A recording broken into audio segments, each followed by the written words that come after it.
$10 or attend 2 meetings to join, and that's about it. So if you want to join them, you're more than welcome to. There's a QR code back there you can scan. My name is Kathy, and I am the interim manager of the fabrication lab. We also have Pedro back there. Wave. Wave and say hi. We always have students on staff during the day, during our open hours. We usually have 2 of them. Sometimes we work each for a short one or whatever. But we do have them. They're all well versed in all of our equipment. So if you do run into an issue, you can always ask one of them to help you out. They can help you with your files, your STLs, getting to the printer, and if the printer starts acting wacky, which sometimes it does, they can help you figure out those issues as well. Sometimes they'll just tell you go back to the drawing board and start all over again, which can happen, unfortunately. So the first thing I'm going to talk to you guys about is how you access the space here. So the first thing you're going to need to do is go out to the DoStat website. Underneath spaces, there is one that says Fabrication Underground. You're going to go there. You're going to scroll down to where it says 3D printing training and printing support. And you're going to click on the right button right there. The one that says 3DP tips. And from there, you'll see that it talks about equipment certification, and that's what you need to do. Once you click on that link, that takes you out to a first, which will walk you through a fab orientation, which is just, don't do anything crazy while you're down here. Please do not, run around with scissors, that kind of stuff, just safety precautions and stuff like that. And then the other piece is about how our Prussias work, and then there's a little quiz after that. Once you take that, you get certified. Then you can start reserving time on our Prusia printers. And Austin should have a 6-digit access code. Yep, that's right. And which he does, and he'll give you that access code. You put it in. Reserve time. You can reserve time in 3-hour blocks from 9 to noon, noon to 3, 3 to 6. When you're reserving time for these Prusias, you are reserving time for your print. So you're not reserving time that you have to be here. So if your print is 6 hours long and you reserve it from 9 to 6 or 9 to 3, that means your print's going to take that long. You do not have to be here the entire time it's printing. That would be horrible.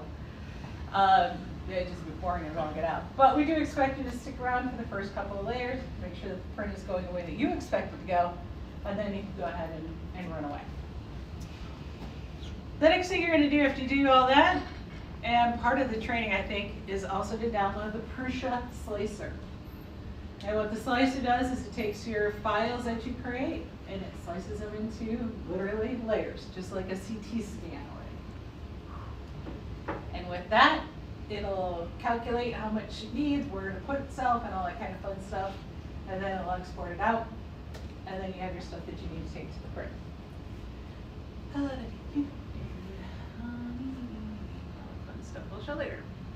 So we're going to open up our Prusia slicer. And we have our first little victim here. Dragon. I've done cats, I've done squirrels. Today is dragons. So, if I were to create, so when you guys create your files, whatever you're creating, you're going to save them off from whatever program you have into what's called an STL. So .stl file. So if you're using Blender or CAD or Fusion or anything, that's the file type you want, is .stl. It'll automatically bring it right into here, just like you expected, boom, boom, boom. If you like how it looks, you don't care about anything else, you can just go right from here and print. But you're not that lucky. So we're going to make you guys go through a little bit of pain here. There's a couple of settings that are right kind of generic that are right on this first screen that are kind of easy questions that it's going to have for you. And the first one is going to say, all right, how detailed do you want this thing? You want it really, really, really super ultra detail? Those types of print jobs, they're going to make the layers very small and thin, and it's going to take forever. You can, on the opposite end, we also have these way down here, so it's like a draft print. And you'll see some of these that say speed. I'm going to recommend with these Prussias that you do not do that. And I'll tell you why. When you're printing and you're using that speed, it has a tendency to shake. So even though we've got dampeners and it goes through a whole leveling and all that kind of stuff, it's a possibility that it could shake. And you're on a thing with like 4 other printers. So if all of you went speed, just imagine how shaky that thing would be. So you really can't do that. And when the platform shakes, it has a tendency to shift a print. So like this guy who was printing great on his first couple of layers, walked out of here, everybody was happy. Somehow, for some reason, it jumped.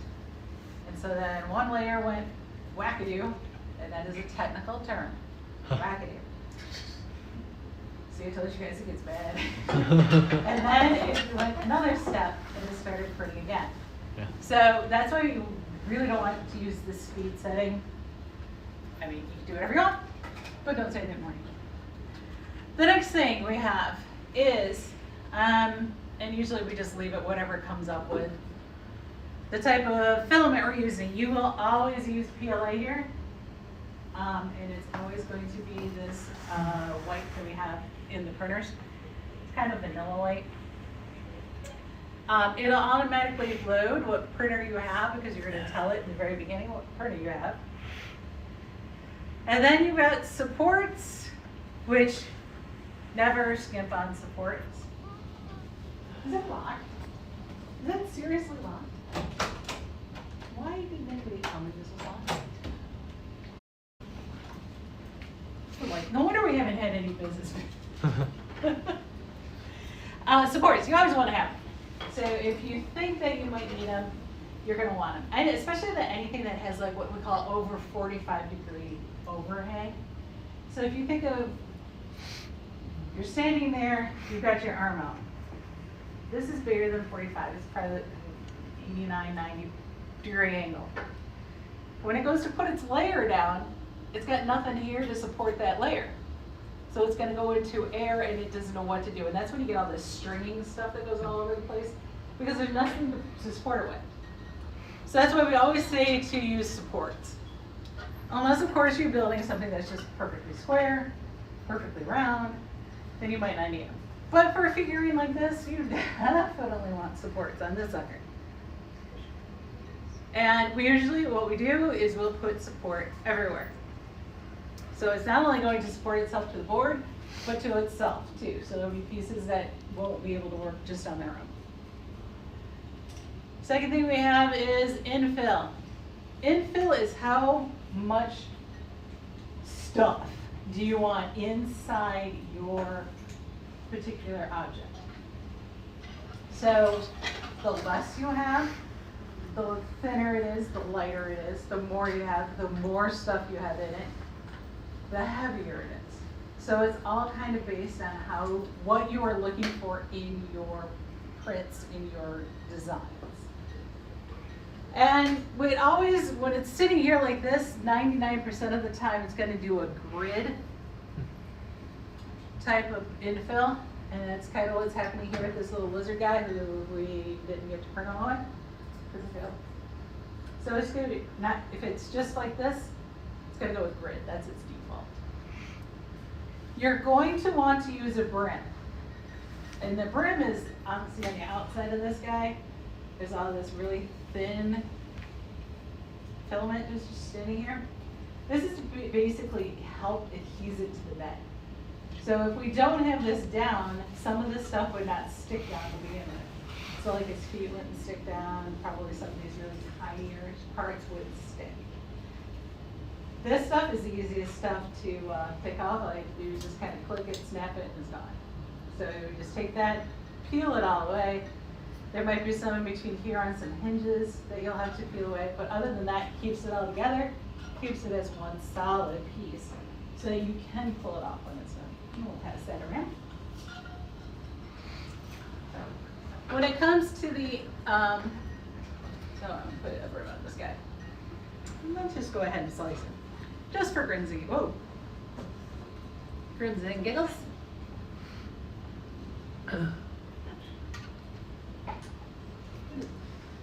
Wow. So, all right. See all the green? That's where all of our supports are going in.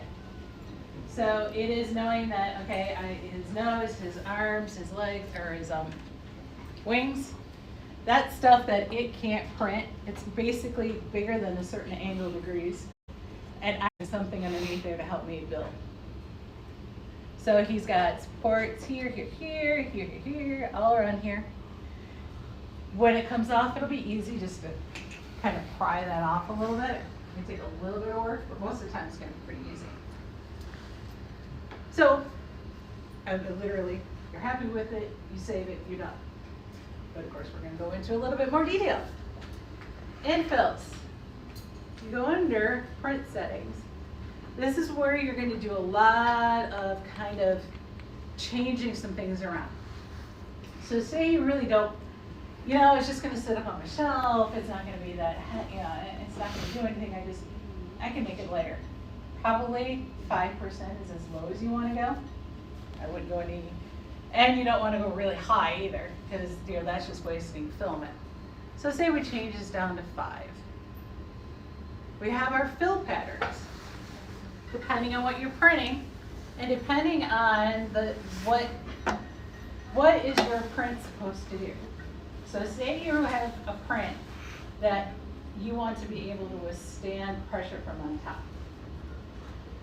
Then some of these, like this one and these two down here, might not be the best infills for you guys, because it kind of will squish one way. If you want it solid all the way around, you want to make sure that nothing forces it, nothing can actually bend it, warp it, whatever. You might use some of these ones that are like really, really thick. So we have a whole bunch of different choices. There's no right one or one, if you don't do it this way, it's gonna fail. Not really. But it's just how much filament are you willing to put into this crazy thing. So for this particular example, we're gonna change it from grid to say, let's do the gyroid. That one's always kind of fun.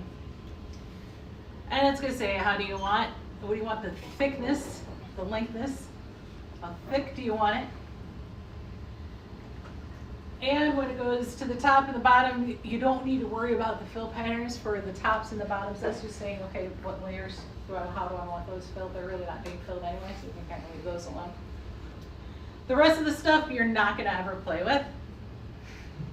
So you're gonna go back to your platter and you're gonna reslice it. Anytime you make a change to your print, you have to reslice it. So now it comes back and it tells us that it's going to take us 5 hours and 13 minutes. Whoa. And what we can do, which is really cool, is we can take this plus sign here and we can drag it down, and this is actually showing you layer by layer what's happening. My little mouse will actually behave itself, which it hasn't been turned over there. You can actually look inside and see what our layers are doing. And you can take it all the way down to the build plate.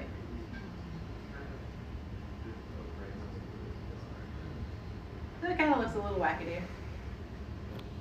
You're like, oh, I don't like that. That's not what I want.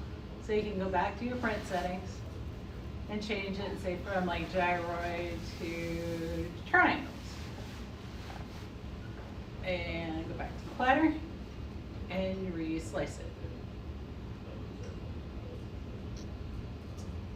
So now you can see that because I have a 5% infill, now these triangles are huge. And we lowered our print time by a few minutes, not by a lot, but we lowered it a bit. And as we go up, you see these little triangles are getting bigger. If you actually were to change that infill maybe to like the 15% and reslice it. You get tired of the reslicing. Now those triangles are smaller. So that's what that infill is doing, is how big is this stuff in the inside going to take up. And now that we made it bigger, we also gained time. So again, however whatever you're trying to get out of it. Yes? Yeah. One of the big bottlenecks the students are going to face on this assignment is they have 3 models they have to print, but their maximum is 9 hours they can reserve down here. And so do you have any tips or pro strategies for keeping the print times down? Yes. Less infill. But is probably part of it. The other thing is, so on this particular one, I know I said don't skimp on the supports. If you notice, I've got a couple of supports that are coming down that are inside each other. That's kind of like into him. I can change this from having supports everywhere to supports on the build plate only. And that just means if it's a straight line down from the part to the build plate, you notice to kind of get rid of those other ones that were kind of, just head into his leg or his leg into the wing. It got rid of those. So getting rid of those supports, now I've cut my time down by about a half hour. So it's your infill that'll help you bring down your time. Kind of playing out how the supports work. There's also a different type of support. I'm not sure if this is going to help in time, or we can check. Is if we come back over to the print settings and we go to support,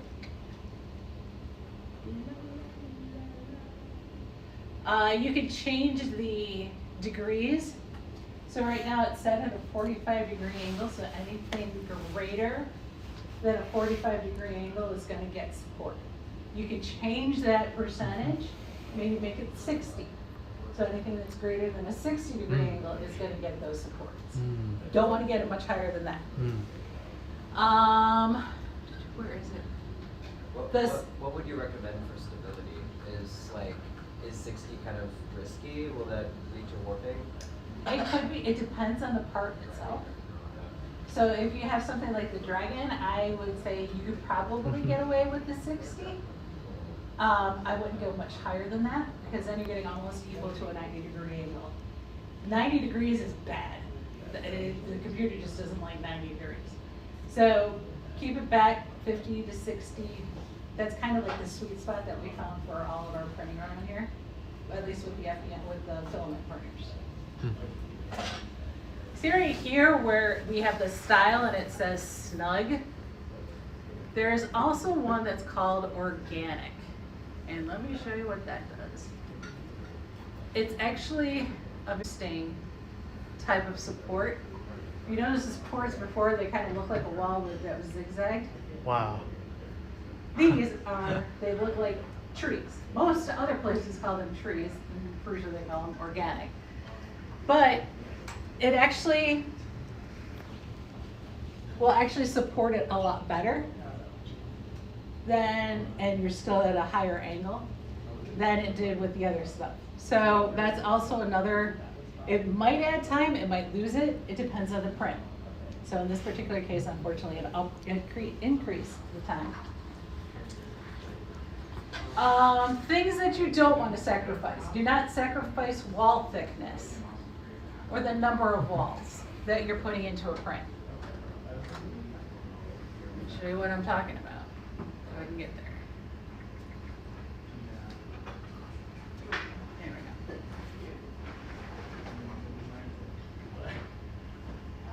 we go. So if you look on here, let's see if I can zoom, there we go. You see the orange and the yellow? Those are my 2 walls. Don't go down to a 1 wall. Bad juju. Bad juju. These are what's holding everything together. So you want to keep those at least 2 to 3. 4 might be a little bit overkill, but 2 or 3. So if you have it at 3 and you're like, oh wait, take it down to 2, just leave it there. Don't go any lower than that. Even when we have stuff on our big printers back here, we have a big filament printer, we never go lower than 2 or 3. We always leave it there, because that can screw up the integrity. If you look over here on the side, it kind of explains how much of your time is being spent on each part. So most of the time, it's gonna be on your support material and what you're making. Hmm. And then you have little pieces here and there that you're not gonna really be able to get rid of. Gotcha. Yes, sir. If so, looking at this time requirement, it's like right on the edge of students being able to do this for the assignment. If they really like this particular dragon model, but they're like, oh, I just don't have enough time, is it possible to scale the model down to make like a super baby mini version Yeah. to save time? Go ahead. So the other thing is when you're scheduling your time. Hmm. So one of the things I want to kind of inform you is you can schedule time from 9 a.m. to 6 p.m. But we allow prints to go at least up to 9 o'clock at night. So you got a 12-hour window. So if you get right in here at 9 o'clock, you could probably, and then make sure you reserve the printer for the entire, six, whatever hours it is, from 9 to 6, and you still don't need the or whatever. We kind of give you a little bit of wiggle room there. So there's about a 3-hour wiggle room there. So just let you guys know that. But yes, you can make him smaller. We're going to go back to this little square here. Will take us to our prepare side, so we can start playing with it a bit. And so from here, once we click on our dragon dude, we can do a whole bunch of things. And one of the things we can do is scale them. We can scale them squishy. Squishy. So we can scale them way down to minute, teeny tiny guy, big guy. Obviously we don't want them too big. The print bed, by the way, is 12 by 12 by 12. So just keep that in mind. You can rotate them. You want to put the most flattest possible sides on the bottom where it's going to drip at, so it has the best adhesion. But if you really want to be crazy, I want to print them on his hand. You could. So you can rotate them. And if you go below the plate, you notice it automatically put it back up onto the plate, so you can't print below the plate. You can do a couple other crazy things. You could actually paint on supports. So if you really kind of didn't like the way they plated them and you think you can do better putting your supports on, you could. I wouldn't suggest it because I have a hard time with this one. And then you can move them around. You can duplicate it. So if I wanted, 3 or 4 of them, it's just, Control C, Control V. Wow. And then you can make 5 or 6 of them on there. So you can do a whole bunch of that kind of stuff. And of course, if you shrunk them down and you did a few other things, now if you slice it, you'll see that you will take, 1 hour and 5 minutes. Wow. Amazing. So that's another way to make it. So now he's that big. Just so you know, also on this little, on this guy, there's a ruler down at the bottom. You guys can't probably see through me, but there's a little measuring tool down there. And if you kind of scroll it a bit, you want to see, all right, how big is this toes going to be? You can actually do that and say, all right, I want from this side to this side, and it's 0.38, 0.386 inches. So it'll tell you type of how big it is and that kind of stuff. All right, so we have our dude. I'm gonna get out of the measurement tool, and then I'm gonna go ahead. I'm gonna make him just a bit smaller here. Slice him one more time. And right now he's being overpowered by 4 little supports, but that's okay. It's only going to take 13 minutes to print. I think we can afford that. Wow. So when you get it done, you're ready to go. It's sliced. We're good.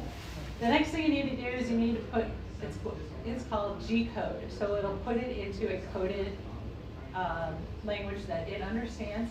You can actually open it up and read it if you want. What you're going to read is basically the information about the printer and points where it's actually going to sit down and actually label it. When you go from here, go to here, go to here. So if you want to read it, you can. Just open up Notepad. First thing you're going to do is you're not going to use your own jump drive.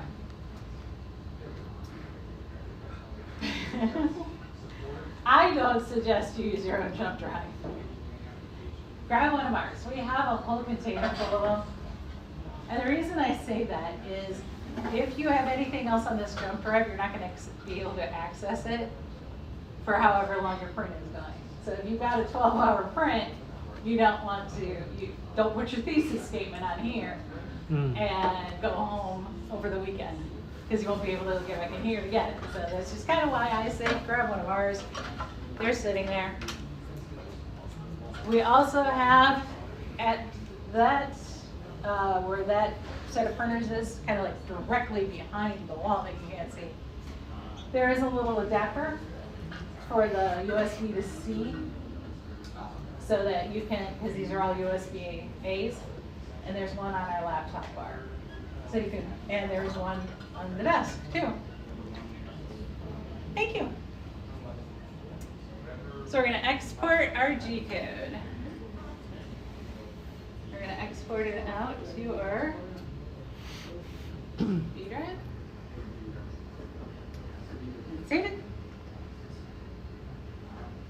And it's done. And then you're just going to come over to our print bed and turn it the right way.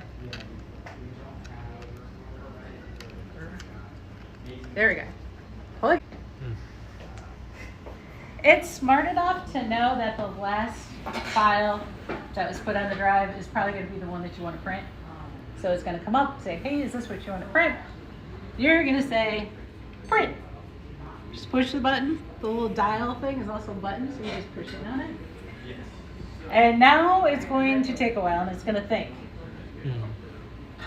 It reminds me of the old days of when I had an Apple IIe. Yes, I'm old.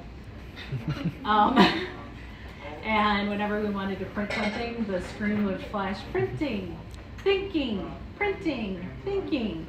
So that's kind of what it's doing. It just doesn't tell you it's thinking. What can I tell you what it's thinking? So the way we're going to know that I have the right print drivers installed is before it gets done doing anything, is it's going to go through a number of steps. And one of the first steps is it's going to touch down on the plate there, probably about 9 times. And what it's doing is it's leveling the bed, making sure that everything's kind of where it needs to be, if it needs to adjust anything, seeing how our filament is. It's doing all these sort of checks just to make sure that it is ready to print. There it goes. It's warming up too, yeah? Yeah, it's also warming up the bed. So the bed is set at 60 degrees Celsius. And the head is sitting at 220 degrees Celsius. Wow. So do not do like I always do when I'm playing with these things and rub your finger along the bottom to get rid of the filament. You'll get burnt. I have nothing left on my fingers from glue guns in my life. So the first thing is to do is just kind of going through making sure that it can move all of the axes. So it goes up in an X, goes across in the Y, Z, all those kind of fun things.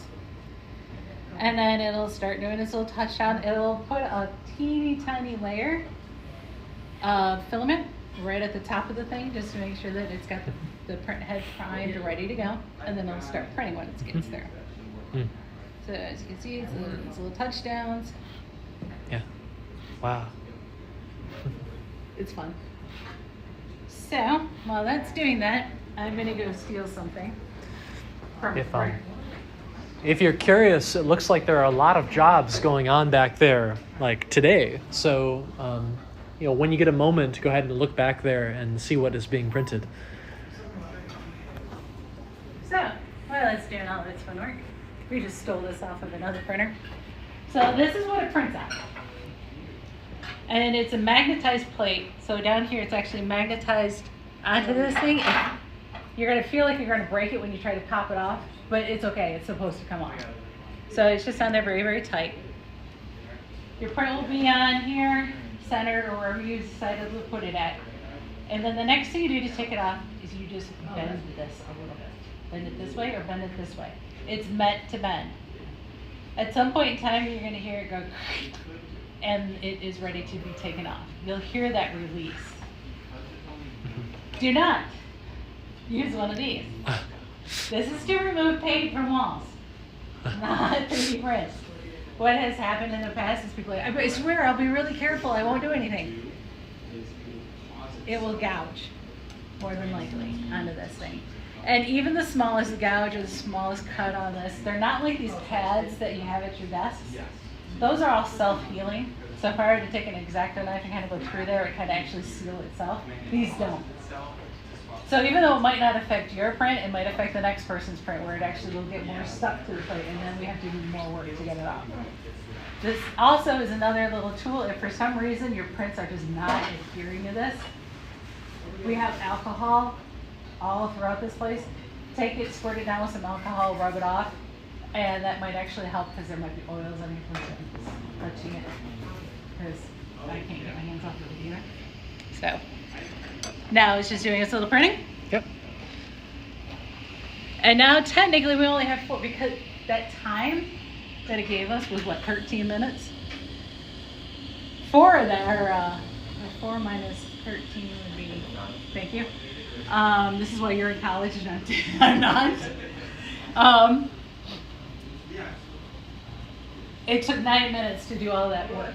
And so now the print's technically only taking 4 minutes. So it'll be done before we get done yakking around here. So, and then when it's done, we'll just pop it off. We'll take all the supports off, and then probably didn't need supports on it since it was so tiny. But we can use supports. And then when you're done, obviously you take the drive. If it's one of ours, just throw it in the bucket. Take your print, and you can go wherever.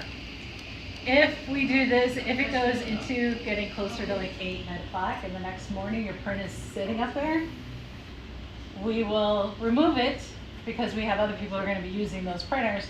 And there's a little bucket over there that says parts bucket. And that's where we'll put your part if it fits in there. If it's too big, then we'll put it somewhere else. Yes, sir? I messed up my prints. I needed scrap parts. What do I do? Scrap parts? Right now you can toss it. So yeah, they've got theirs all. So if something's screwed up, like this guy's poor little part, I stole it, I rescued it. Obviously he's not gonna want it, he or she is not gonna want it. It failed, just toss it in the garbage. We are working on a recycling thing, but unfortunately these are not recyclable in anywhere in the United States, unfortunately. So we can't put them into the recycle bins like you could put other plastics and that kind of stuff. That would be much more environmental. That's why we're trying to figure out something here to do that. Thank you. Any other questions? If you are, I don't know what your projects are, but if you're printing something that everybody else is printing, and you'll see if you go over there and look, everybody's printing the same part. If you can figure out somehow to put your initials on it, that would make us very, very happy. So we're not trying to keep, that we can put them in the parts bucket, just leaving them next to the printer. We would greatly appreciate that 100%. So, or a logo or a mark or something. So they're printing 3 models. The first one is a standard model that just everyone's going to have. So you could go in to Blender and you could edit that one if you wanted to. But the second one is something they find on Thingiverse. And the third one has to be a custom one that they make themselves. Okay. And so, yeah, maybe add your initials to that first one if you're worried about it getting grabbed, right? Or put just something that, so when you see it, you know that it's there. So like a star, or just something simple that we see it, we can take it off and say, okay, this person who's got the star on there, they know it's theirs, and we can move it, so we're not just having to keep track of things. Since you guys are also going out to Thingiverse, there's also many other places that you can go to. And let me get to my Crucial Slicer. So you know about Thingiverse. There's this other one called Cults 3D, and no, we're not talking anything bad, I promise. Well, so they also have some different places that you can search for it. So like if I wanted to search for a dragon, we could do a search on the dragon, and then obviously I spelled dragon wrong, so that's why now my name showed up. It's a little bit evil. And then it'll show you all the dragons they have. The other nice thing is anything that's free, just click that and it'll read. And those are all the ones that are free for you guys to use. As long as you guys aren't gonna go take these and go start selling them on the internet, those are all for you to use free because you are college students. So technically it's free even if you weren't. You're just giving it to your cousin or nephew or whatever. You still would not have to worry about licensing. But if you're going to try to start selling them, then there are many things about licensing and all that kind of fun stuff. We have printables, which is actually made with the Prussias in mind. So they've all been sliced with Prussian slicers, and they've all been kind of made to fit on the Prussias and work. Doesn't mean you have to use these, but there's those. And you guys already got Thingiverse. And then you have one, oops, that's my, you have what's known as Maker World. Maker World is kind of with the Bamboo Labs in mind, but still, you can still down an STL. An STL is an STL. Bring it into Prussian slicers, slice it up, and it'll work for you as well. So there are so many things out there. I kid you not. So many things out there. What did I look up one day? You just like, after one, after page, after page, after page. So there are tons of things out there. Do not rework it if you don't have to, unless you have to for a program. And I'm assuming they're going to use a blender. Yes, that's to right. throw all their stuff in. Yep. Okay. Make me a donut. We've made lots of donuts. I cannot get through that thing to save my life. Could never get past the sprinkles. Yes. If any of the students just get very into this, right, our course is only going to give them basically about 2 weeks to explore this topic. If they want to explore the topic of 3D printing and just explore what the Fab Underground can do, what are their options? What should they do? So for 3D printing, I strongly suggest the 3D Print Club. Yeah. They actually have access to, I think, 5 printers at the moment. 4 of them are bamboo ones. 2 of them have what they call an AMS feeder on them, which actually will feed multiple colors in at one point in time. So it's still a one-head thing, so it'll take the black and it'll do all the black stuff, and then it'll take the red and do the red, and as it goes in layers, it'll do that kind of stuff. They also have a mini down on the bottom, a couple of minis, which are just like a 7x7 plate, it's a little bit smaller. But they also have a resin printer, which is something that we do not let students utilize right now. So there's that type of stuff. So they have access to those type of printers. They also have workshops. I think they actually have a workshop coming up soon that's going to talk about AI. And I believe there is a president in the building. Logan. Yes. Can I sucker you in to give another little spiel about your club? You can, yes. So, This is Logan. He is the president of the 3D printing club down here. So he just happened to be down here, and I'm making him work. fantastic. Hello, everyone. This isn't work, it's club stuff. So, more fun. Our club printers are over on those 2 racks, labeled 3D Print Club. Mostly the club is just a resource for you to have access to 3D printers for personal stuff, right? You can print whatever you want within reason. It doesn't have to be class stuff. So I printed the other day a holder for all the spatulas that we have in my house because way too many fit in the drawer. Stuff like that. Another thing the club does is we hold workshops. We hold workshops and events and weekly meetings. So weekly meetings happen every night on Mondays, and we will do like a variety of different activities, some like club, like icebreaker, team bonding events, stuff like that. And then coming up, we actually have a workshop where a startup company in 3D printing is going to come up from Cincinnati and talk to us about how they're using AI to advance the field, which is a common topic nowadays. That's really, really cool. We do all sorts of stuff like that to get you guys exposure to the wider world of 3D printing outside of just the 2 racks of printers we have there. So if you're interested in any of that stuff, you can go ahead and scan the QR code there. And then to get access to the printers themselves, all you do is come to 2 meetings, and it's completely free. Any questions about the club?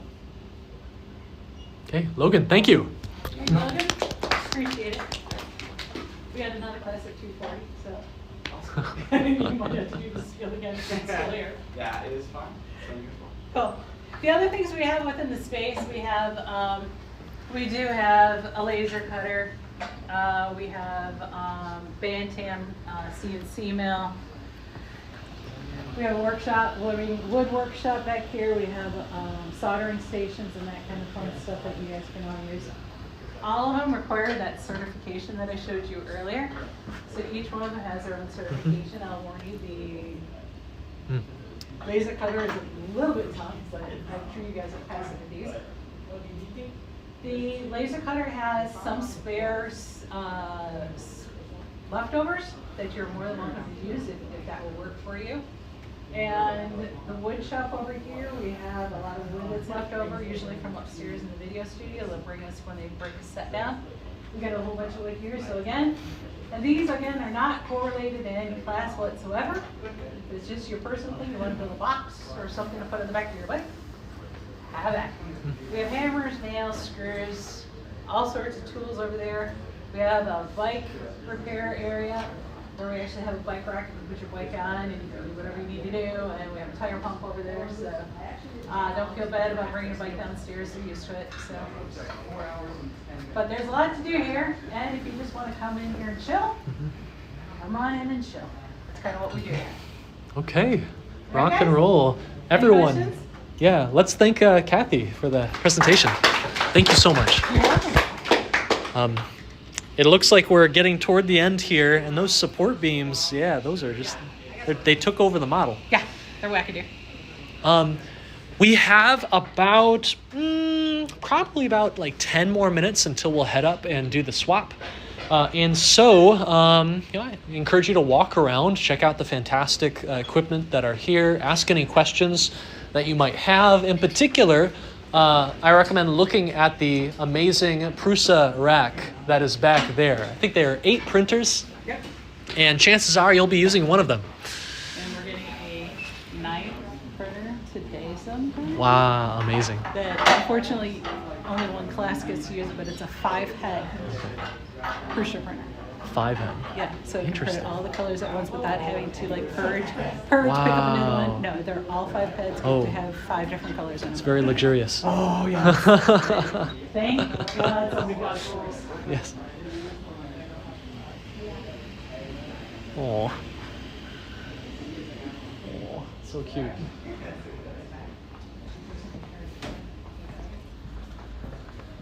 don't know anybody who can do that.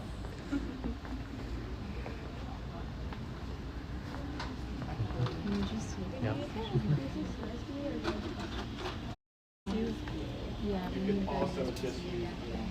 Yeah. 2 hours. Those supports really jack up the time.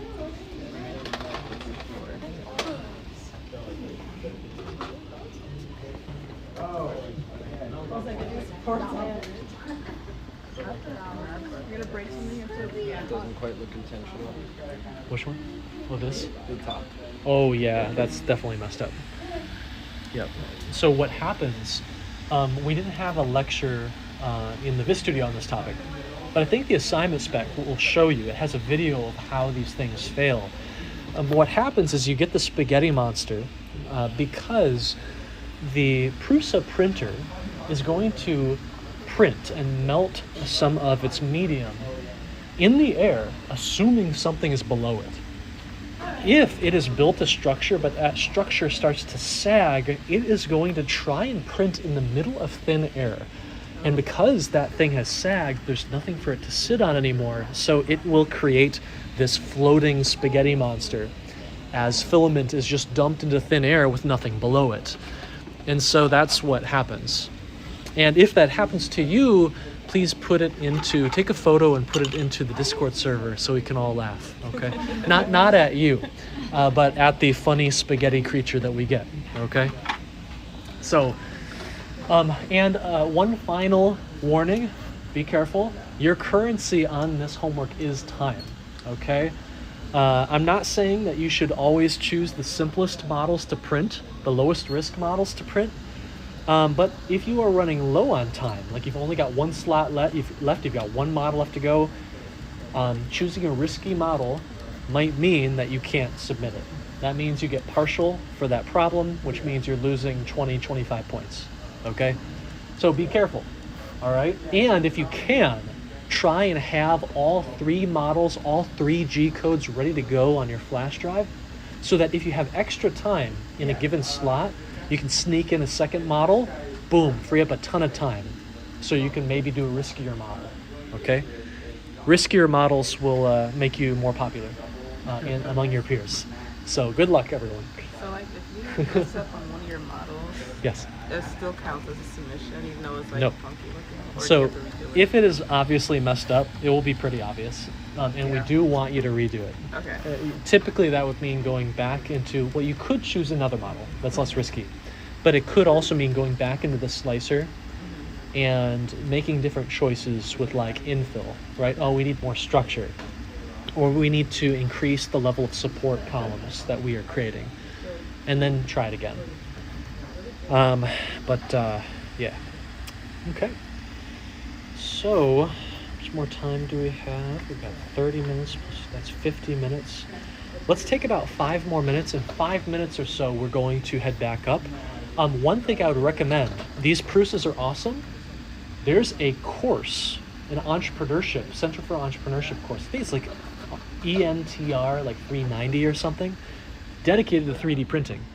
And before you leave, I would encourage you to just look at some of these other machines, the bamboo machines and the incredible machines over there. Maybe it's printing something, because those can print in really interesting materials, multi-material stuff, and can print really big, complex, fancy things. I think some of them can even print circuits, which is super, super cool. So, anyway, yeah, walk around, look at all this cool stuff.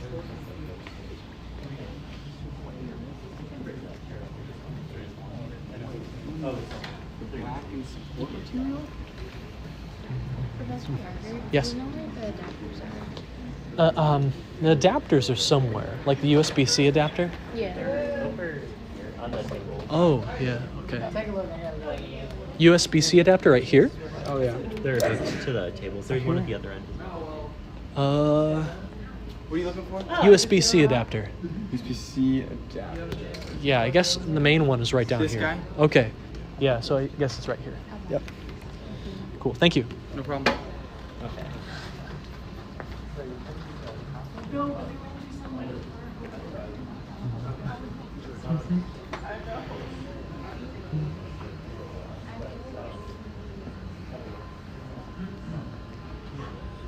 Wow.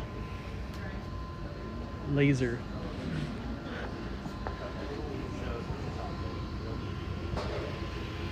I wonder how expensive it is to print with this. Yeah, it's probably like, I You mean, gotta get it a says, like, mortgage. how many people had to like sponsor it? Yeah, we need like 5 different organizations to send us money to buy this thing. So Wow. it's just someone's whole tuition. Oh my goodness. Oh my goodness.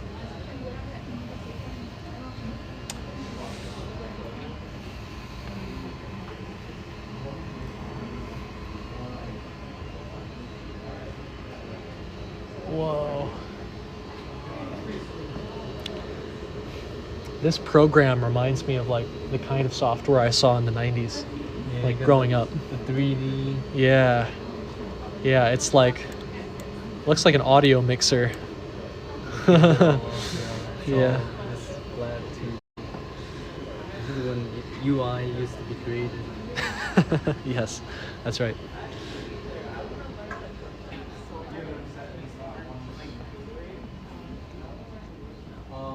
I think.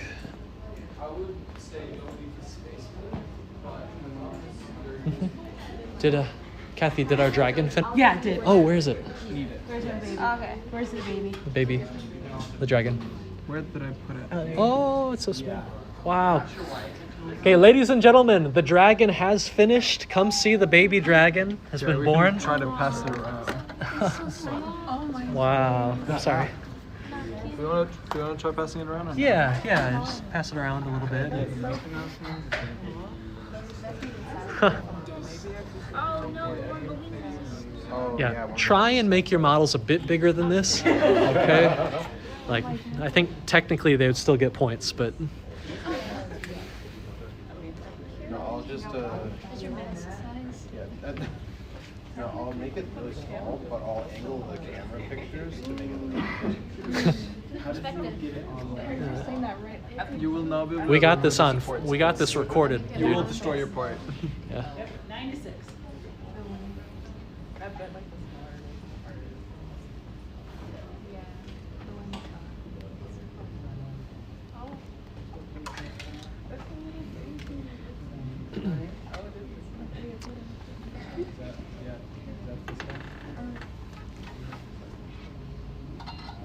Delete everything else. I'm graphics support. No one stops.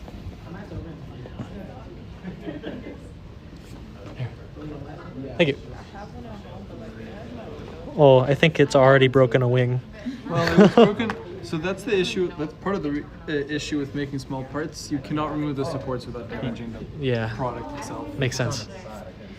Makes sense. Which I'm honestly surprised that you managed to get it off so well without breaking the part. Yes.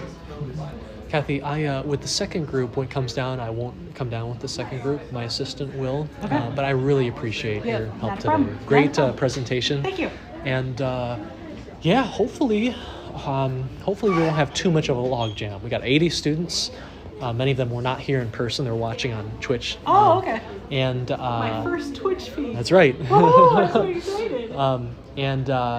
But hopefully the students won't wait too long to do their homework, because otherwise we'll have a big log jam next week, late in the and week. not only that, it takes a couple of days for the certifications Yeah, to get that's done, right. to go through. Yep, that's right. And So so it might be a day after they get certified that they can actually register. Yeah. Get reserve a time. So yeah, so do not wait until later. we'll see. Well, we got a bunch of great students, but About whether you would recommend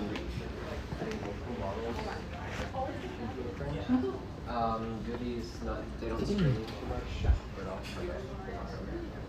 I've tried to it's like my brother, but I've tried I've gotten stringy. Actually, I just printed another. Much more nature I get. It's way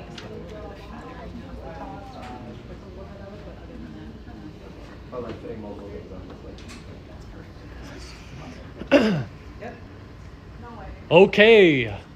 Ladies and gentlemen, everyone, let's go back upstairs and learn about some photogrammetry. Yes. Okay. That was All right. Kathy, thank you once more. I really welcome. appreciate it. Thank you. Very fun. Great. People.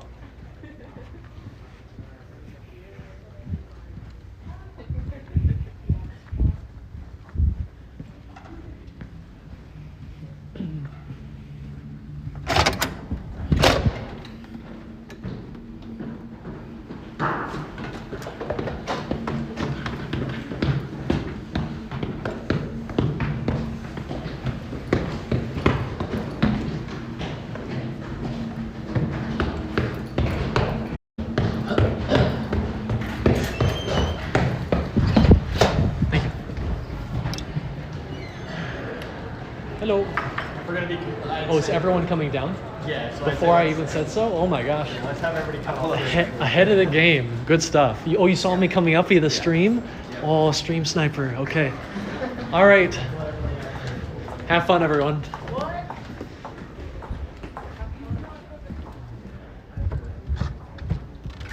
Okay.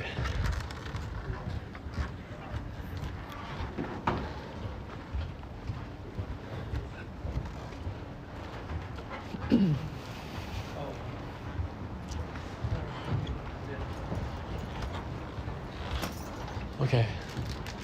Question, did they show something up there? No. No? It was all. It was all of they it? had it on Okay. TV in there. Oh, awesome. Okay. Okay. Okay, everyone, over here. Wow. Wow, the Maiden is all lit up. So atmospheric in here. Professor, how are you doing?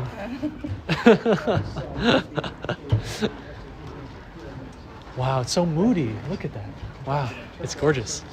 All right, come on in. Okay, yeah. Okay. So how many of you have actually heard of photogrammetry before? You've done a photogrammetry scan? Show of hands. Nobody. Wow. One. We had a few in the last group. Yes. We had like 3 or 4 at least. So this is a pretty common pipeline nowadays in the video game industry. I can't say the same for that about 10 years ago. It was still relatively new technology 10 years ago.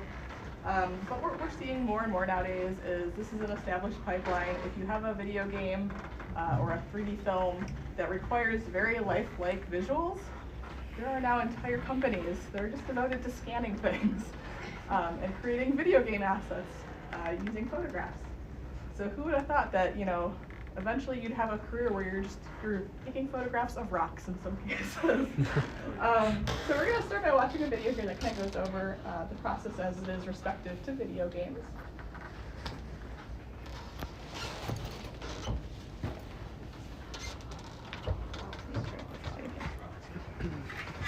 But this man is not a geologist.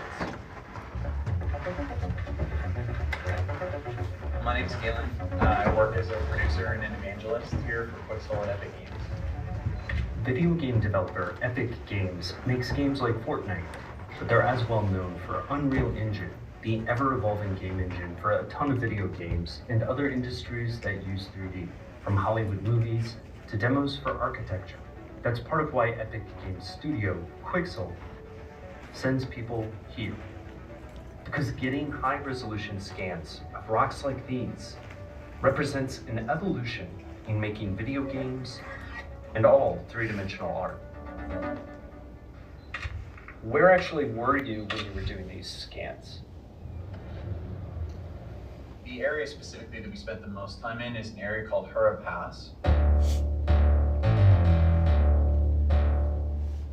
And Hura Pass takes about 90 minutes to get to at least where we were scanning to in an off-road capacity. Pavement stops, there's sheer drop-offs, it's really sketchy, for lack of a better way to put it. And since we're so far off the grid and we didn't bring a generator or anything like that, we would just scan until the batteries would go completely dead.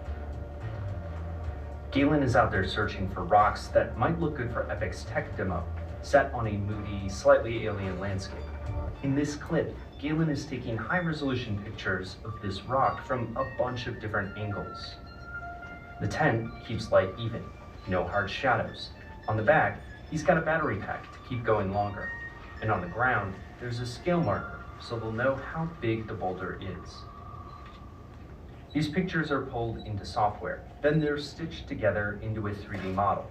The software figures out what a complete rock looks like from the common points in the picture. All this makes up a scanned asset. The Quixel team did a similar process for big structures by capturing via drone, and for textures by photographing a rock wall and capturing the canyon floor.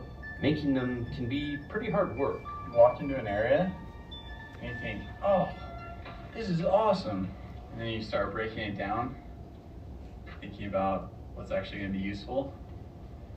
And it becomes less awesome very quickly. Mostly just because of the time, you know, the time constraints. Like, oh, well, I could shoot that, but I mean, this is the best use of the few hours we have left today, you know? But shifting that time to Quixel and other scanners and then distributing their work saves time for individual video game designers. And the treacherous highlights of the canyons of Utah are available for download and insertion into your own game. In the past, artists had to manually make these assets and textures, sometimes pixel by pixel. These days, you might sculpt your own assets using special software. Sometimes it works better than others. I guess it's a face. Downloading textures and models from a cloud marketplace cuts that out of the workflow. They aren't just photos. For example, they include additional images like this normal map, which uses colors to program how high or low certain parts of an image should be. And you can even remix and customize assets once you have them. The example that I always use whenever I'm describing the library and the things that we do is, how many times do you as an artist need to remake that brick wall?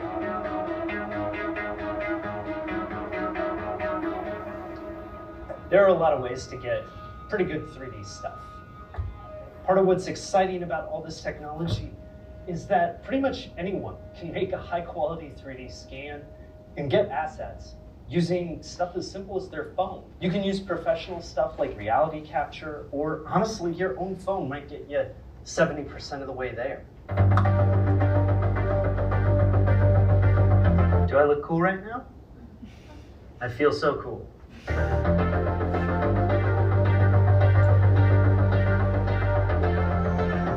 But for a rich environment, it's easier to just download something. Polyhaven provides a lot of textures and models that work across many programs for free. Quixel offers high-quality assets free to use in Unreal and for a fee in other programs. And while I'm able to scan a local rock, developers can't always go to Utah or another one of Quixel's biomes, which range from rainforests to tundras. Suddenly, everyone can make their game an alien planet without having to draw it. Even though I'm not in the desert, it is super hot right now, and sometimes developers just want to sit at their desk, or make guys like Galen be the ones who have to trek out, eat lunch in the desert. Quick Sam, you know what I mean? Double cheese. For Epic, these scans and textures were collected in part for that technology demo of the company's graphics supercharged Unreal Engine 5. It's a flywheel for Epic Games and Quixel, where scans make Unreal Engine better, and better Unreal Engine means more Unreal Engine games, which means more people want to add scans that work with Unreal Engine. That also means it is eminently practical to send a crew of non-geologists deep into the desert to photograph rocks. So there you have it. You can make an entire career of just photographing rocks. I will say though, beyond just environment assets, photogrammetry is actually pretty popular also for game characters. How many of you have played a game called War Thunder, or you've heard of War Thunder? A couple of you. Eventually it's going to show it here in this reel, so I'll just leave this playing as we talk about this process. But it's pretty common nowadays for these game studios that employ photogrammetry to actually 3D scan actors and actresses and get a very lifelike model of those actors so they can incorporate them as a video game character. And so for the game War Thunder in particular, they made pretty good use of this. So I'll leave this playing, eventually it'll show it. And also eventually it'll show the Hollywood model. Because there's entire studios that are devoted to doing 3D scanning like this. Here at the Duderstadt Center, we do not have $500,000 that these Hollywood studios have. But we can get very comparable results. I'm going to pass around a couple examples here. This guy might look very familiar. He's standing over there. So we can actually 3D scan people with our system here at the Duderstadt Center. It's probably not quite the quality that you would see with Hollywood. But it's still pretty dang good. You'll see Ted here has all of his facial features. You can even see his wallet in his back pocket. So the fidelity is still pretty decent. And these were actually printed on a relatively low-end 3D printer like what you guys saw downstairs in the fabrication studio. Those little Prusa printers. So if you're curious about what the quality might look like, I'll pass these around.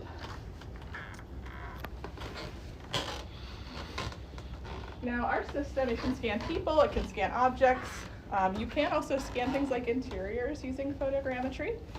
I would say our automated system here is really ideal for anything that's about 1 foot or bigger. Anything smaller than that, and you really need to utilize a macro lens. And fortunately, most cell phones nowadays come equipped with a macro lens. So for this particular assignment, if there's anything really little that you want to scan, this is probably not the rig to do it, but you probably could do it at home.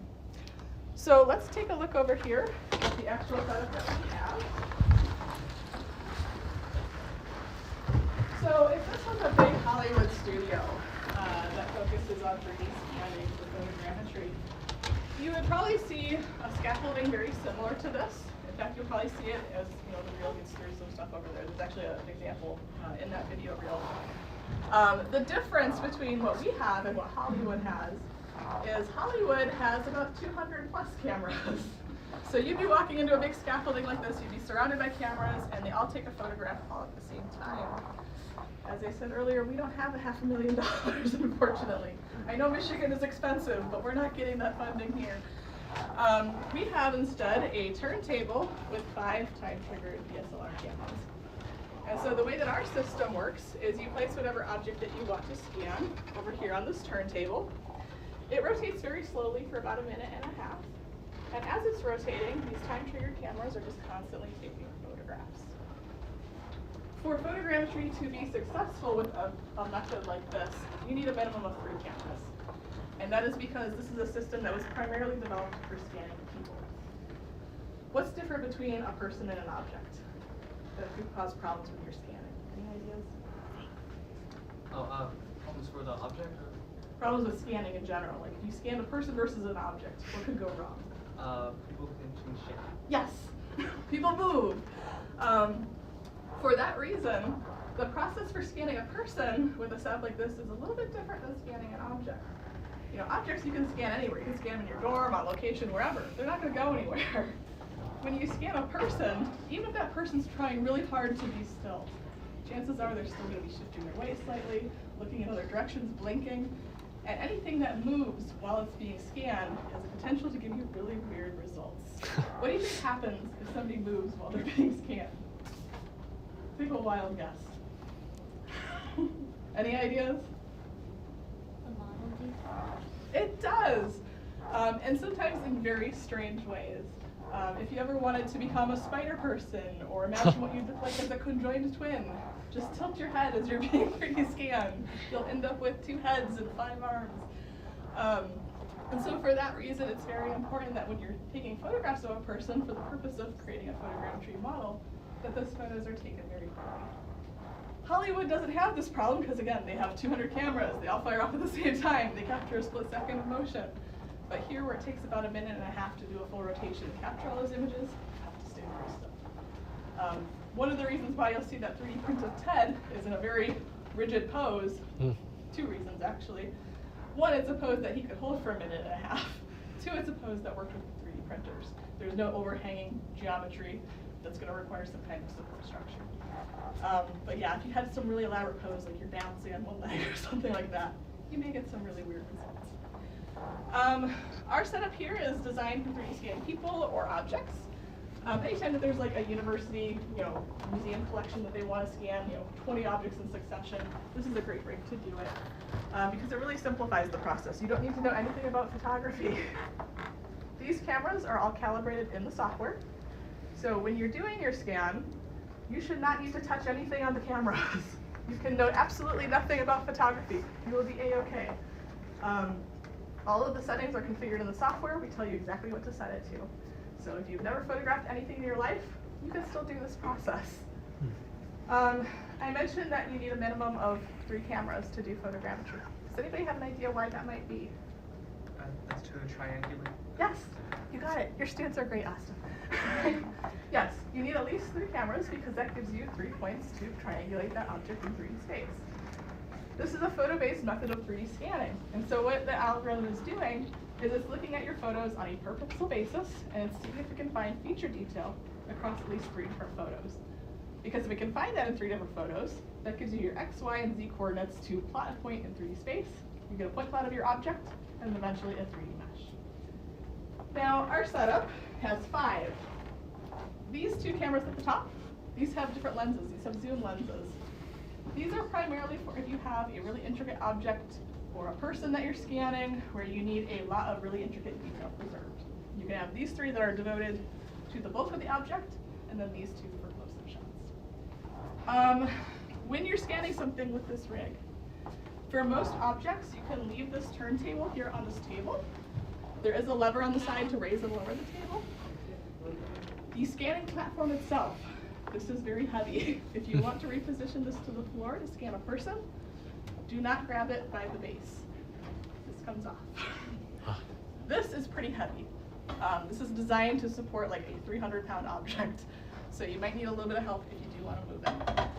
But just keep that in mind. Don't try and pick it up by this because it won't work. The cameras themselves. Once you place your object on there, the next step is actually calibrating the cameras. Like I said, you probably won't need to actually move the cameras, but if you do, if you're scanning a person versus an object, you might have to space them further apart. These are ball joints where you just squeeze it and you grip it. You can rotate it around.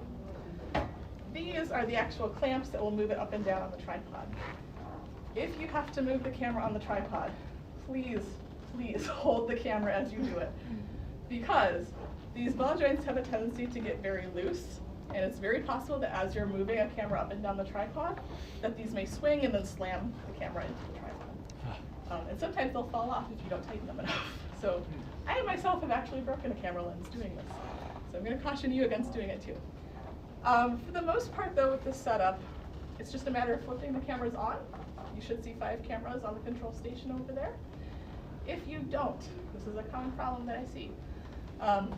Sometimes USB inputs are a little bit wonky. You might need to actually flip whatever camera's not being recognized off and on again, or at the worst case scenario, unplug it from the USB-C here.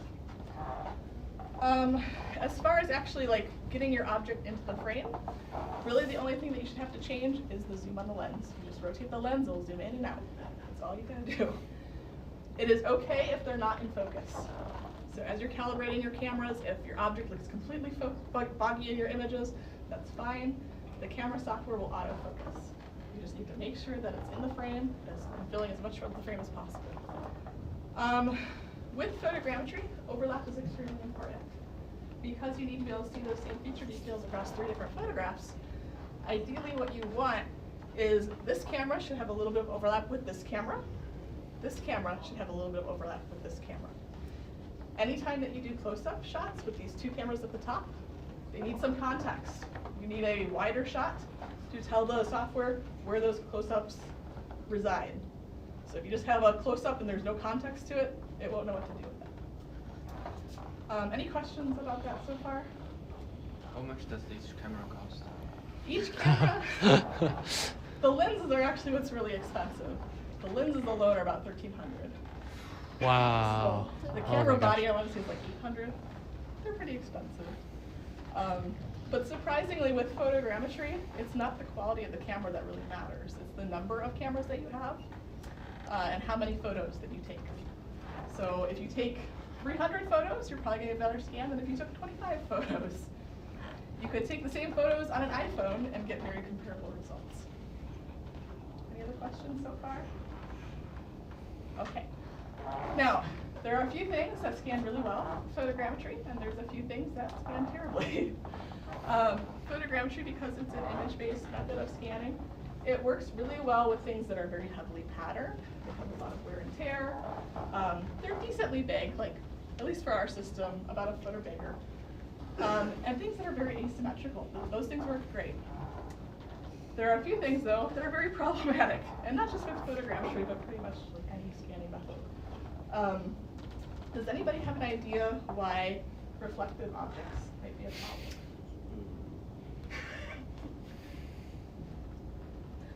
Because as they are rotated, they look different, and so it's hard to tell the depth. Exactly. It's not a consistent point. Yep. So with our system, because we're putting the object on a turntable, unlike the Hollywood method, as it's rotating, whatever is being reflected off of that object, it's staying in the same location. It's just rotating. It's reflecting that detail. And it's not a smart enough software to say, oh, that's clearly a reflection. It thinks that that's surface detail. It thinks that's color on the object. And so when it's using that detail to form the model, you're going to get some really strange results. Same thing with translucent objects. Anybody know why translucent objects don't work? Similar reasons? It'll just look through and think what it's looking through is part of the mesh. Exactly. Yeah. There are some tricks that you can do to make objects that are translucent scannable. If you've gone to like Michael's or Joann's, they do sell things like chalk spray paint, which is temporary. You can wash it off and you can submerge your object. But what that does is it mattifies the object, it makes it so it's not translucent, and in that case it might actually be scannable if you're able to modify it in that way. What about symmetrical objects? Why are those problems? Any idea? Sometimes they have certain features with each other. Yes. It's rotating. It doesn't know left from right, up from down. If it's symmetrical, it has no idea. Also, a weird quirk with photogrammetry is it also has no concept of scale. Whatever you're scanning, if you're scanning a thimble, it might think it's the size of the Empire State Building. It really has no idea. In that video that we watched where they're scanning rocks out in the desert, he puts something in the scene with the object to give a sense of scale. The reason why they do that is so that they can scale it up later. They can bring it into Blender and they know what that measurement is. So if scale is important, put a ruler in your scene, measure a portion of your object. You can always scale it to the correct size later. But photogrammetry itself, no idea. Could be the size of an ant or the size of the Empire State Building. What about really little objects? Why might those be a problem? If you wanted to scan a guitar pick with the system, why might that not work? It's hard to get detail, that's part of it. Any other ideas? Okay, well I'll tell you. Your phone nowadays, as I mentioned earlier, it has a macro lens. These do not. These are fancy schmancy DSLR cameras. They do not have macro lenses. They have polarizing filters, which does help a little bit with shiny things, but no macro lenses. In fact, macro photography with really high-end cameras is a whole other can of worms. If you did want to scan something really small, this is not the rig to do it. It will never actually get that object in focus. If you do want to scan something little like a guitar pick, a thimble, a little figurine, your best bet is probably to use your camera phone because those, like I said, they have a macro mode. Okay, any other questions about that so far? So this is kind of more of a comment. For those of you who haven't read the homework assignment, you're going to have to do 2 scans. One here, bigger object, and a second one with your mobile device, okay? If your phone can't handle the kind of scan you're wanting to do for the homework, then contact the course staff because we have some devices you can check out or we'll figure something out, okay? But you will get the chance to both use your mobile phone and this space over the next 2 weeks. Yeah. The difference with the apps that you'll find on your phone for photogrammetry is it's not strictly photogrammetry. And it's both a blessing and a curse, I would say. It makes the process a lot easier, but it's also a little bit deceptive. What it's using is it's actually leveraging the LiDAR sensor in your device. So if your phone does not have a LiDAR sensor, you may not actually be able to use those apps. But it's using that LiDAR sensor to get a really intricate 3D model, and then the overlying texture for it, that's what it's using the photogrammetry side of things for. So you're getting the best of both worlds. You're getting a really lifelike model with really lifelike color information. That being said, you know, if you don't have a LiDAR-capable device, right across the hall at Groundworks, there is the North Campus Tech Checkout. They have two LiDAR-capable iPads, and they are preloaded with the scanning apps. You can borrow them with like 5 minutes notice. Just walk over there, tell them what you need it for, and you can borrow it. Or just find your friend that has a LiDAR-capable phone. They don't typically take very long to process a model. Even with the system that we have here, like the full process, putting your object down, photographing it, generating it into a 3D mesh, I would say that whole process takes at max an hour using Metashape. It's kind of a 2-part process. You know, you have your photography side of things where you're actually getting the images of your object, and then you have the software that actually processes those photos into a 3D mesh. The control computer here has both softwares, but what I would encourage you to do is actually to take your photographs, put it on a thumb drive, and then process it in the lab. Every workstation in there, it has Metashape. Just because there's 80 plus of you, there's probably going to be a bit of a backlog here at the control computer for people that actually want to take the photos, but you can process it in the lab.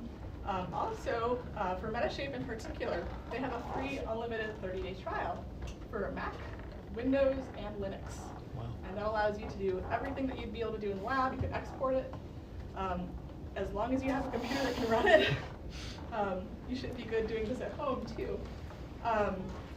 The one benefit I would say to the lab machines is those are like wicked good machines. They will process it pretty dang fast. If you do not have a gaming rig at home, it may take a while. So just be aware of that. Do not wait until like the last hour before your homework is due to start processing your scan. In the lab, you might be okay. Like I said, it takes at max about an hour. But at home, if you don't have a good computer, it could take a lot longer. You need some pretty beefy RAM to be able to do that. Yeah. All right, any other questions so far? Okay. Okay, if you do have problems as you're doing this process, there is a bulletin board behind Austin over there. It goes step by step through the camera calibration. It will give you everything that you need to take your photos. There's also this handy dandy booklet. This outlines both the camera software, calibrating the cameras, and then the Metashape software afterwards, how to process those photos into a mesh. Beyond this, if you have questions or you run into issues, my students at the front desk, they are here every day till 6 or 7 in the evening during the week. On weekends, we have a student here 12 to 5. They all know how to do this process. They can typically help you. If not, if there's some unusual thing that comes up, put it in the Discord. I'm in your Discord. In your Discord. There is probably not an issue that I have not seen. So if you can send me a screenshot or post a photograph of the object that you're scanning, I can almost always tell you what went wrong and why. It takes a bit of practice. I would say it's very rare that somebody gets a remarkable scan their first try. Maybe you did, Austin. You're pretty good. But yeah, it is a bit of a learned process, just seeing what materials work. More often than not, if your scan didn't work out, it's because either the subject matter was not suitable for scanning or the photos themselves were bad. They were blurry, the lighting was too harsh, there wasn't enough overlap or not enough photos in general, those kinds of factors. Yeah. And you should see pretty early on in the processing steps if it went wrong. Step 1, when you generate your model using Metashape, it creates a point cloud. If you look at the screen behind you there, you'll actually see what it does. That top left image is the original photographs. Then it plots a point cloud using the points it's able to track. From those points, it generates a 3D mesh, and then it actually maps the original photographs to the surface in that bottom right image for photorealistic surface color. So step 1 is generating that point cloud. And if you get a point cloud that looks absolutely nothing like the object that you were trying to scan, chances are the photos themselves were bad in some capacity. So you should know pretty early on if they're going to work or not. Now, as far as export formats, photogrammetry is pretty flexible. It can export as FBX or OBJ. Those are usually reserved for digital purposes. If you want to bring your object into Unity or VR, let's say you want to put it on the web, those are all great file formats to do that. If you want to 3D print it, which I would say is very situational.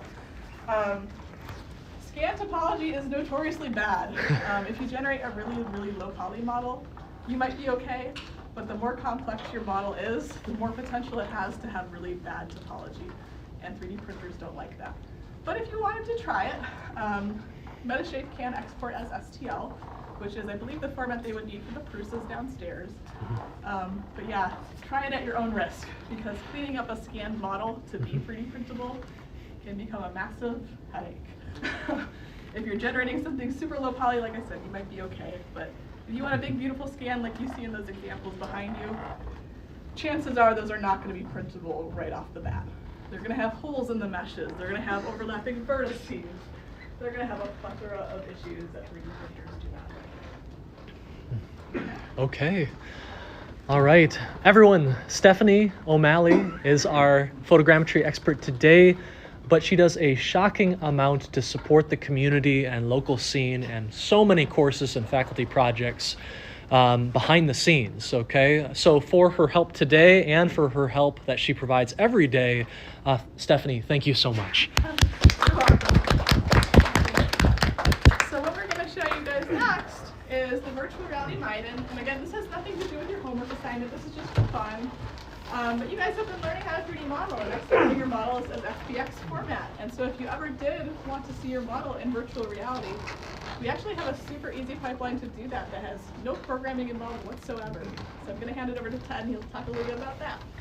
I just inhaled some water, so my voice is a little bit off at the moment. This is our implementation of a concept called a virtual reality cave. You can look it up on Wikipedia if you can remember what CAVE stands for. Cave Automatic Virtual Environment. If you can remember those 4 words, Cave Automatic Virtual Environment. Put it in Wikipedia, you'll get a history of how it was developed. Back in 1992, actually, the first one was configured. We are using, and the people who invented it trademarked that acronym. People use it generically like Kleenex and Band-Aid, but strictly speaking, it's a trademark. So we try not to use their trademark. We're not using their software. We're not using their parts list necessarily. We're using the concept. So we have our own acronym, which we pronounce MIDEN, Michigan Immersive Digital Experience Nexus. Not MDEN, not t-shirts and baseball.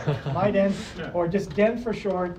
Or if somebody asks you, does the University of Michigan have a VR cave? Yes, we have a VR cave, but we call it the MIDEN. So what is a cave? It is, in our case, 4 screens. I'll come closer.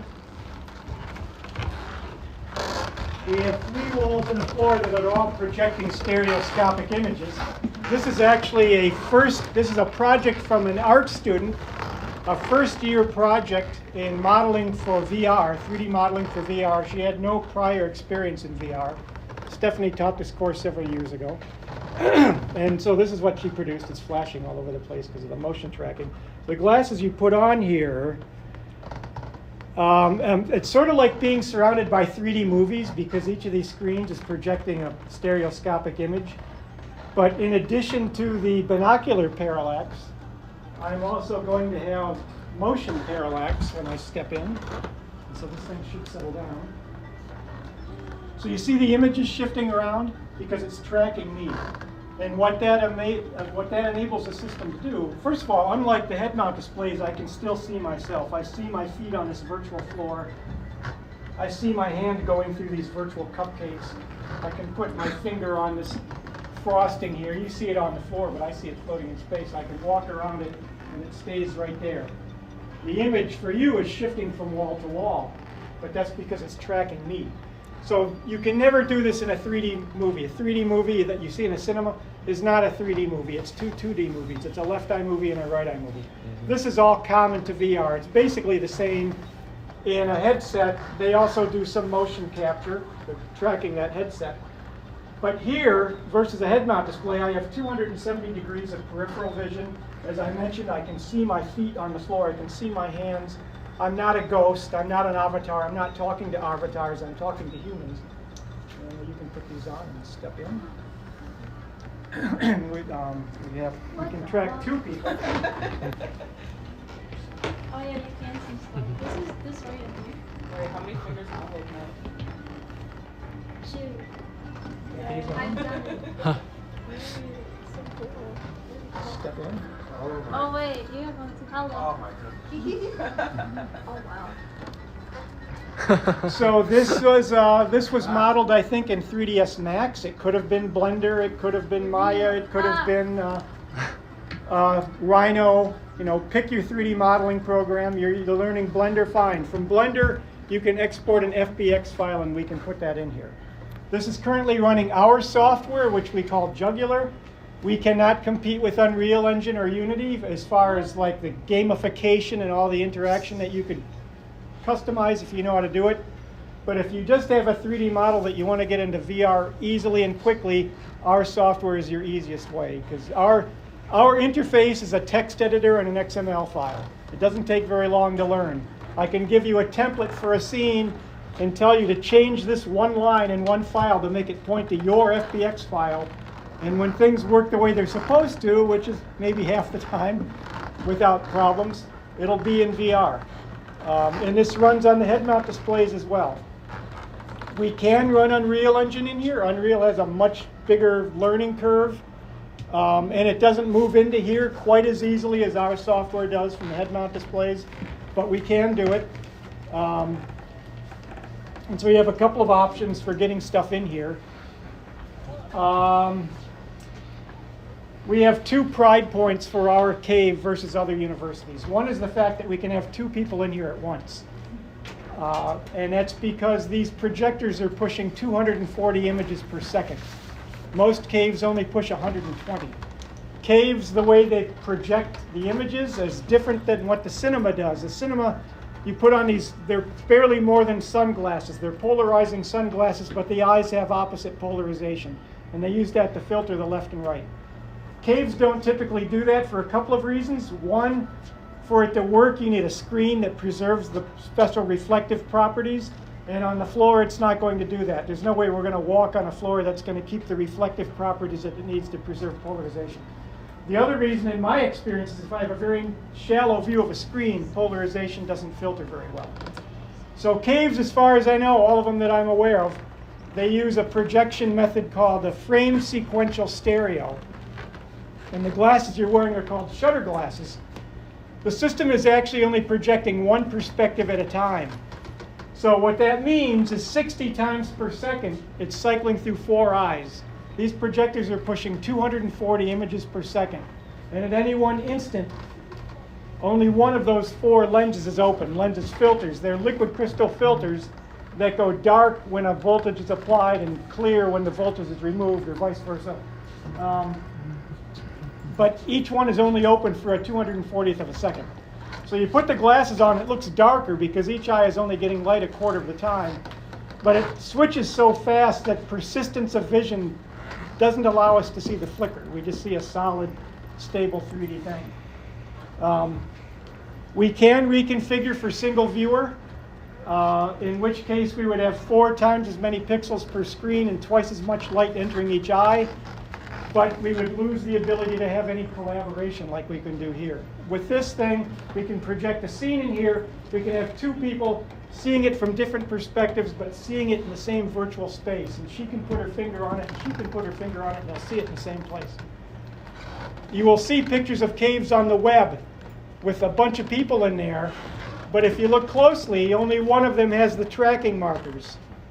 And there will be 3 or 4 people in there with glasses but no tracking markers. And if they're looking in all different directions, that's not working. That's a publicity photo, but it doesn't actually work for the people in there. I could grab another pair of glasses and I would get a stereo view, but it won't be correct because we can only project for 2 people. So if I put on another pair of glasses, I have to pair myself with either that pair or that pair and look over their shoulder. And that's the way most caves are. They can only really track one person. And everybody else is a dance partner. They got to be looking over the shoulder, getting their eyes as close to the main viewer's eyes as possible. So we have 2 pride points for our cave versus most. One is the fact that we can have 2 people in here.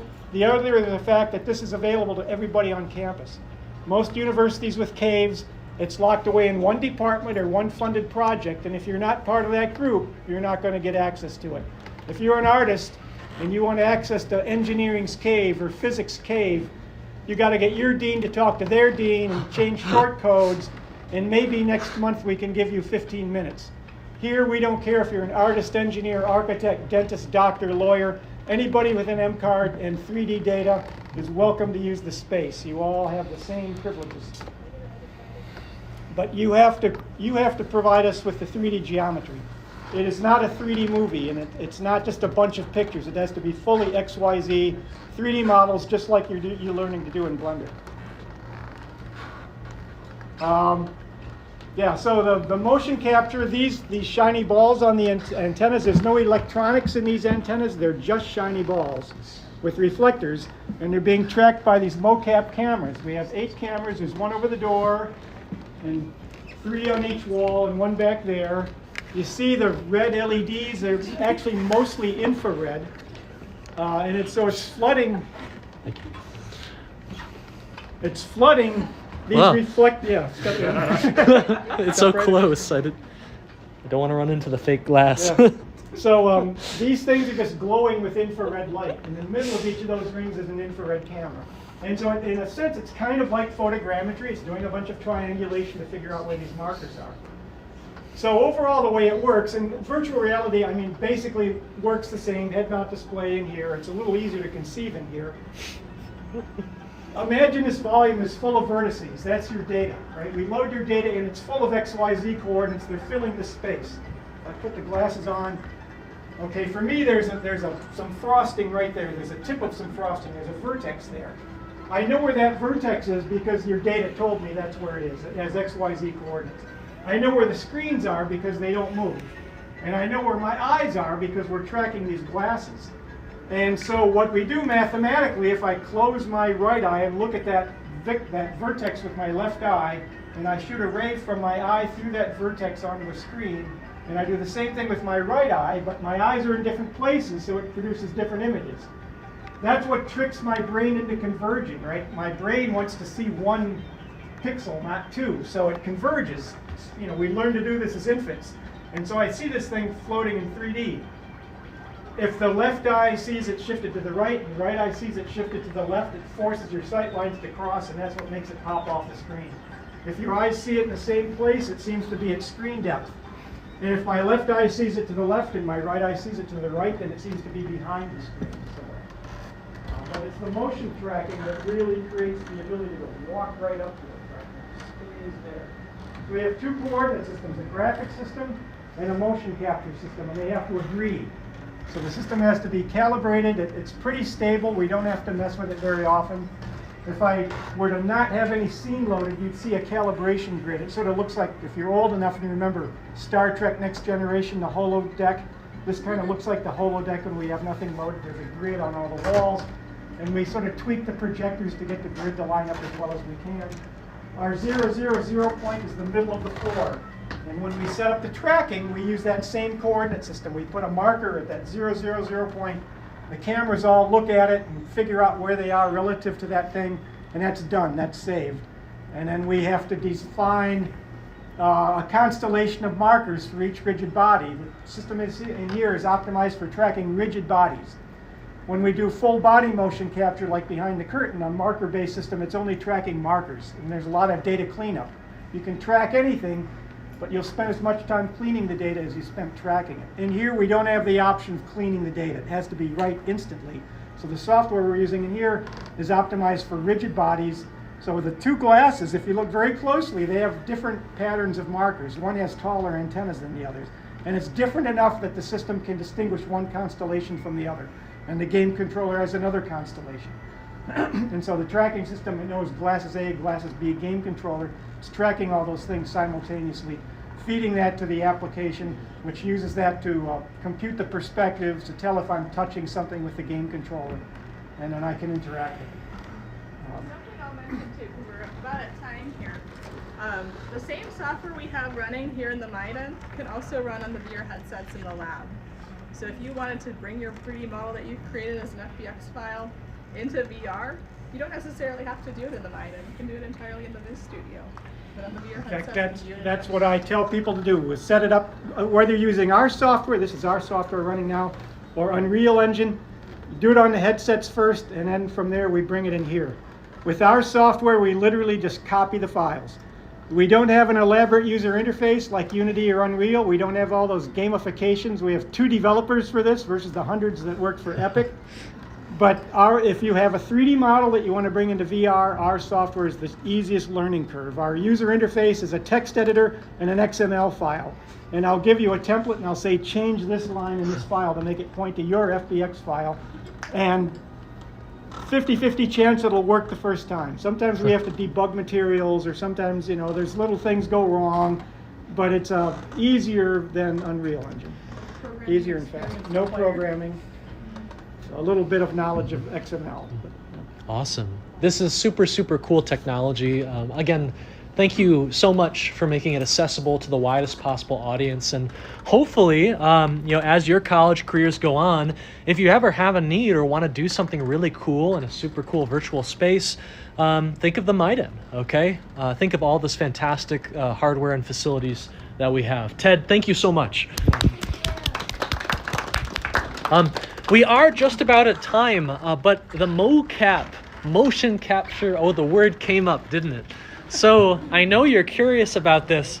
I'm curious. I know nothing about it, but Steph, I'm guessing, knows an immense amount. Yeah. I don't think there are any classes that teach mocap, but I know that there's some faculty who are looking at creating courses for motion capture and using this stuff. Yeah.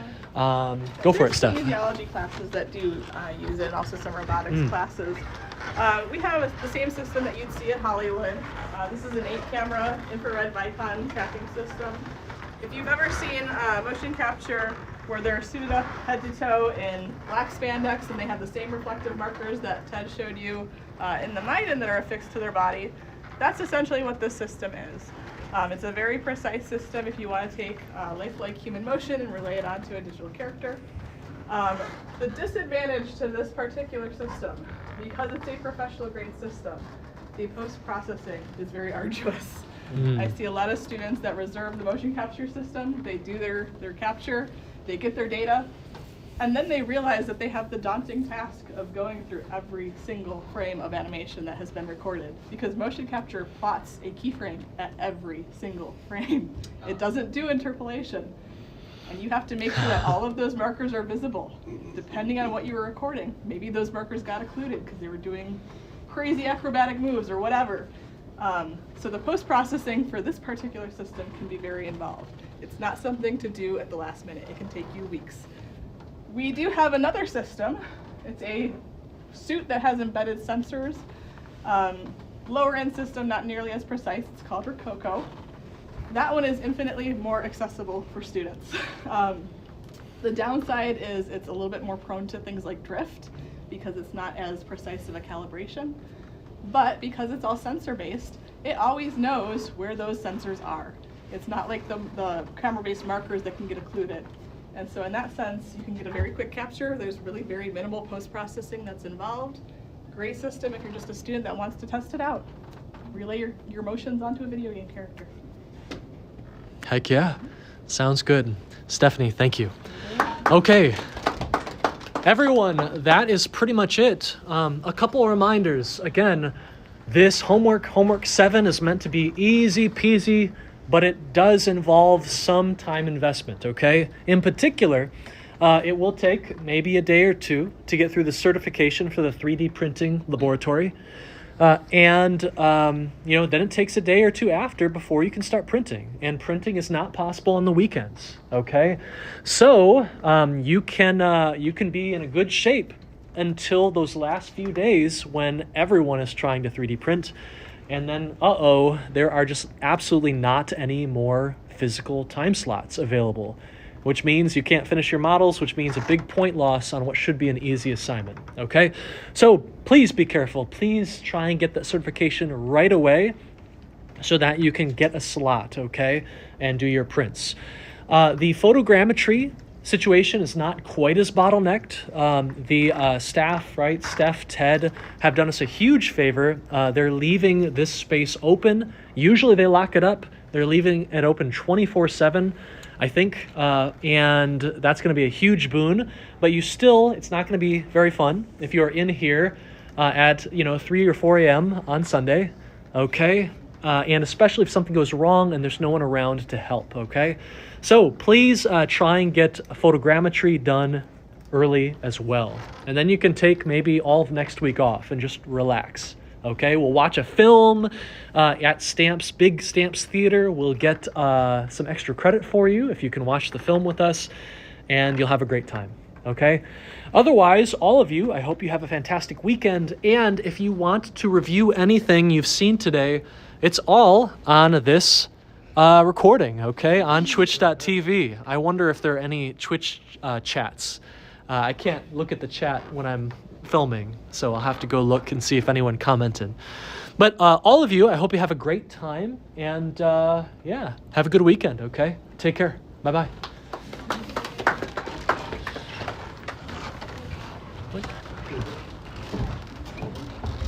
Well, someone gave it to me, but I had it and passed it on to someone, and then